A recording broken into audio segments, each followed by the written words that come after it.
extended for 2 years in Australia. But at the same time, I must say I'm really disappointed that they haven't become permanent in the sites that are designated, including Ceduna in my electorate of Grey, which was, of course, the first one in Australia to nominate itself for the process. And I might point out that the people of Ceduna, the committees of Ceduna, the representatives of the people of Ceduna had a hand in drafting the original rules around the cashless debit card, and indeed the 80-20 income split came from Ceduna. I got asked on ABC radio this morning how I felt the debate had gone in Canberra this week, and I said I was pretty disappointed with it, especially the allegations around coming from the Labor Party, I must say, generally, mainly, that accusing that the card is racist. And I think by inference accusing that those that support the card are racist. I find that offensive. I find it absolutely offensive, I must say. And I make the point, as I did on radio this morning, I make the point, I have always thought that one of the most important steps in this debate was the designation of Gladstone as a trial site. Gladstone has an Indigenous population of 4.1%. Australia has an Indigenous population of 3.3%. I always made the point, it's important that we have a trial of this card in a community that is not designated as Indigenous. And we do. We do have a trial there, but not with the help of the Labor Party, Mr Deputy Speaker. The Labor Party opposed that trial, where in fact the proof is on the line. It is not racist. To call it racist, what it targets are people of working age that are on a welfare benefit. If they are managing their welfare benefit well, they can get off the card.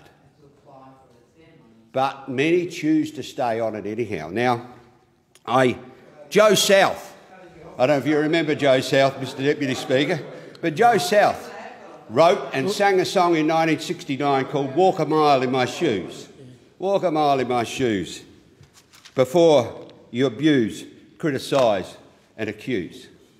How is it that the people of Ceduna, the people of the goldfields, the people of Kununurra, Gladstone, have to go in and fight for their right every 12 months to get an extension on this card, and now in 2 years' time, when this is what they want? This is my community. I go there and I speak to the people in the streets. I speak to the community leaders. I speak to the council. I speak to the services providers there. And when I spoke to a woman, she was about 55, I'd say, maybe 60, and she said, I was against this card.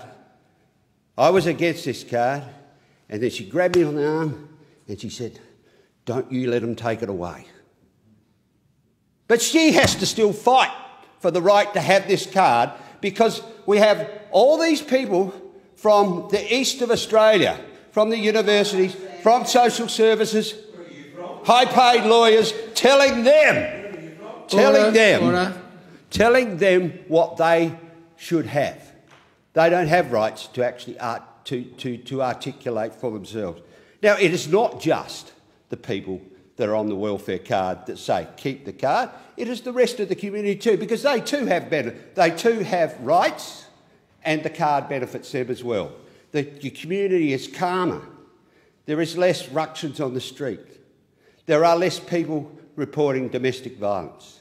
It is a better place. This young man said to me one day, oh, they got all the numbers, they got all this, they got all that, but I just know it's a better place. It's a better place. Now, I don't feel like I'm backing a racist policy. I don't feel like I'm a racist, and I don't feel like the people of Ceduna that ask me, that tell me to keep this card going permanently, are racists either. And I take umbrage at the way this debate has been run this week. I mean, I know opposition is a frustrating time. I spent 6 years there myself.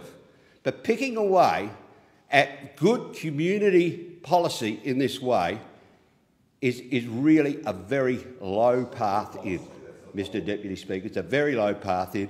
I condemn those that have opposed this. I certainly condemn those that have paid the racist card.